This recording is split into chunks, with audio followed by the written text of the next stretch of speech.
With me is someone who at the age of 16 was one of the youngest, if not the youngest competitor to be both in Formula D and the Japanese Drift Championships. Yes. And and now he is with me. His name is Mr. Ken Gushi.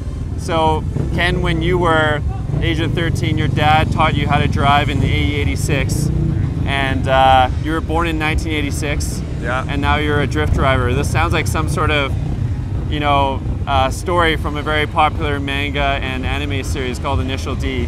Did your dad plan this on purpose? No. I mean, it's such a coincidence where, you know, the number 86 kind of stuck around and lingered around my entire basically childhood. Yeah. And, you know, I grew up watching Initial D, Yeah. and, you know, Takumi from the anime series was always one of my favorite characters. So because of that, you know, obviously I started to really grow interest in the 86 platform. And like you said, I was born in 1986. So it just seems to be a coincidence. And you know, the way it kind of happened is that my dad was always a hardcore, you know, gymkhana, rally, motorsports kind of man. That's cool. So he sort of like pushed me into this career field, whatnot, and basically I've been around cars my entire life. Yeah, that's so cool. Yeah. So I started off with drifting as I was learning how to drive at the age of 13, and like you said earlier, became a professional drift driver at the age of 16, competing in both D1 Grand Prix and Formula Drift. So I've been doing that for about 13 years now, That's and awesome. Here we are at Pikes Peak.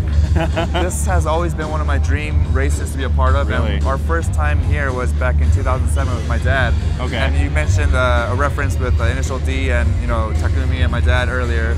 And it wasn't planned, but the funny thing is, we came here in a Subaru, and if you follow the Initial D series, Bunta has a Subaru, Takumi has an A86, I have an A86, and my dad had a Subaru at the time. So we came up here with this Subaru, tried to compete in the race. Yeah. Unfortunately, though, we fell off the cliff of Pikes Peak, and we were unable to finish. But here we are, back in 2013. And yeah, we're here with the Lexus this time, so you know, I'm really looking forward to the race, and it should be a good one. That's awesome. When your dad was driving that Subaru, did he have a cigarette in his mouth? No. No, the thing was, I was a driver and he was a co-driver. Oh, so okay. He was basically the passenger for the whole hill climb while I navigated through the, you know, the corners. Yeah.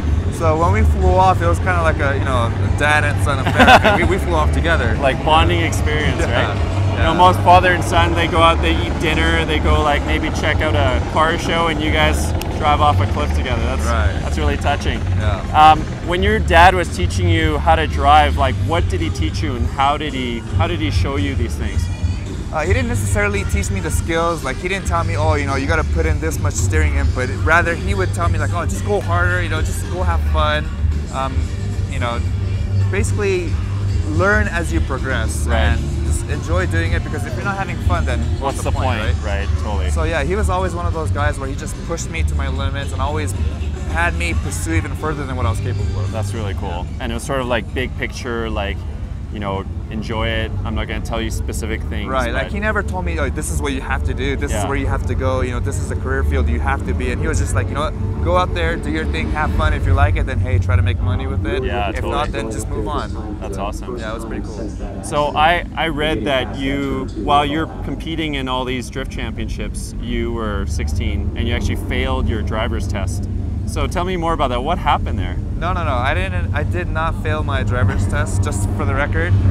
What happened was, at the age of 15, I was doing some street drifting and, you know, just messing around, being a little kid. So I got caught, I got arrested, I got my driving privilege taken away before I even had a license. So I couldn't get my license till I was 19, and I sucked because all throughout high school, you know, I couldn't take any girls on dates. I had to have my parents drop me off. But you know, in the end, it worked out to be really good, because I learned my lesson early on. Yeah. I just try to keep things off the streets, make sure I push people to take it to the track, and that's the best place to learn anyways, because that's where you can push yourself to the limits, and it's safe, and there's less dangers or risk to innocent people. Totally. That's awesome.